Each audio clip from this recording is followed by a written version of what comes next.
wala tadrudil ladzina yad'una rabbahum bil ghadati wal 'ashyi yuriduna wajhah. Jangan kamu tolak orang-orang yang menyeru Allah pagi dan petang. Petang ini bahasa Melayu. Kalau bahasa Indonesia sekarang apa? Pagi dan sore ya. Fanaha nabiyyuhu sallallahu alaihi wasallam an tardihim wa ib'adihim wa qala ta'ala fi ayatin ukhra wasbir nafsaka ma'al ladzina yad'una rabbahum bil ghadati wal 'ashyi yuriduna wajhah wa la ta'du aynaka anhum turidu zinatal hayatid dunya. Nah, sama mirip dengan Al-An'am tadi di surat Al-Kahf ayat 28. Ini dalil tarekat semua, dalil murid. Bertahanlah kamu, wasbir di situ artinya bukan bersabar harfiah Indonesia, tapi wasbir, bertahanlah kamu. Kalimatnya nafsak.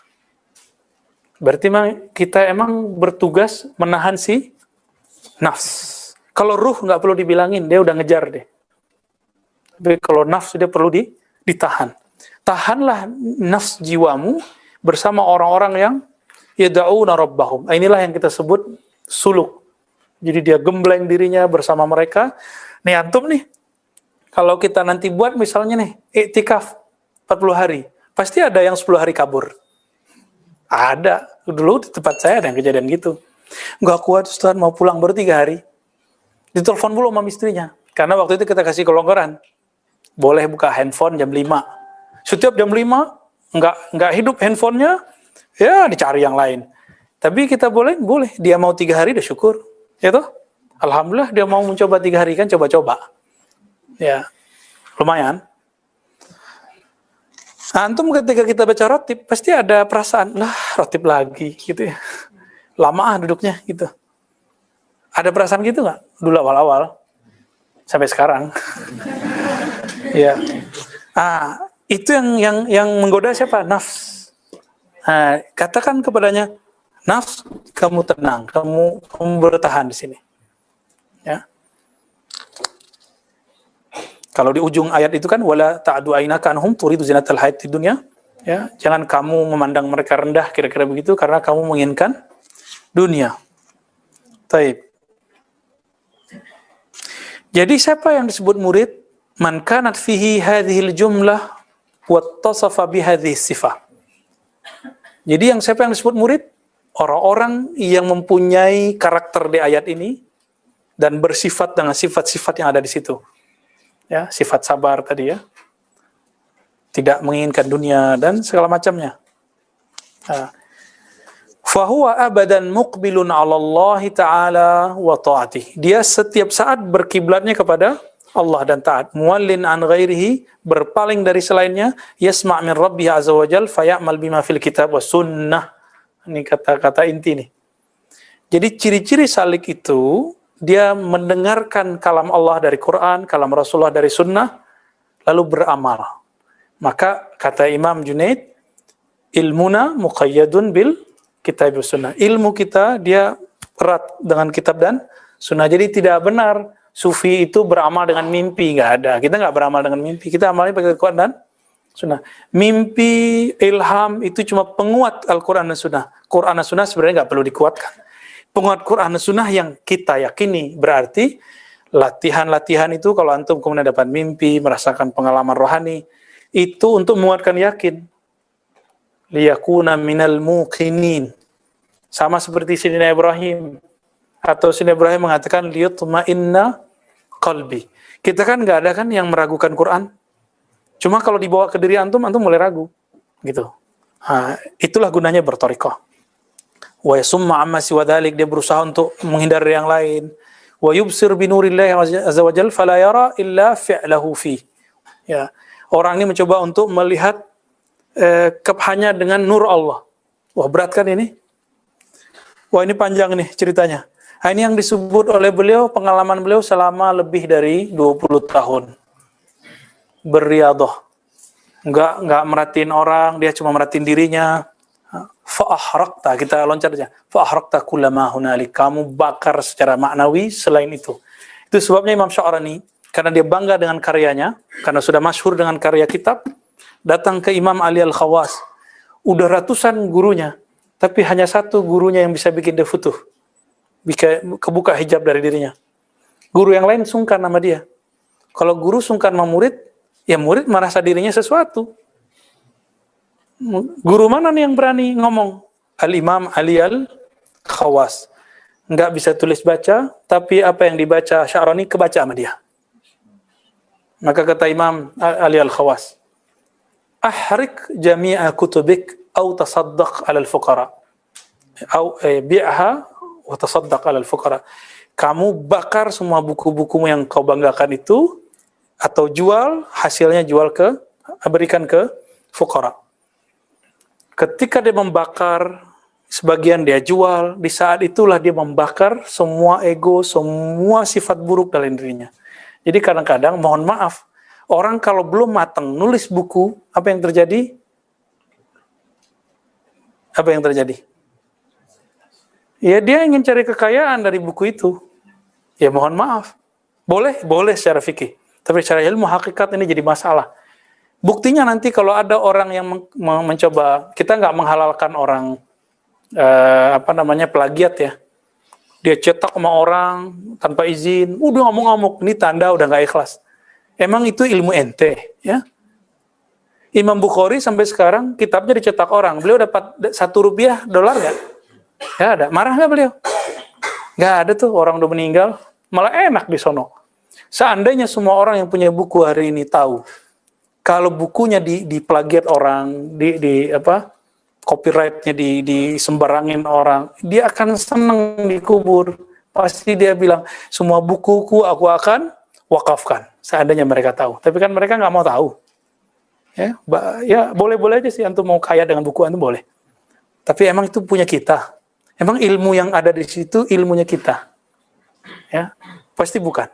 Buktinya antum bisa lupa, itu bukan punya kita. Ya, apalagi kalau kita habis baca baru tahu, ya. Nah, di sini dia sebutkan makomat, jadi dia cerita tentang makomat. Nah, sampailah kepada fala yakhtar hamda ibadillah wa yatahabbab ila rabbih bi kasratin nawafil. Dia enggak terobsesi lagi dengan like-nya orang, ya. Banyak follower, no, ya. Bagi dia enggak penting, mau ada follower, mau ada like, enggak ada urusan.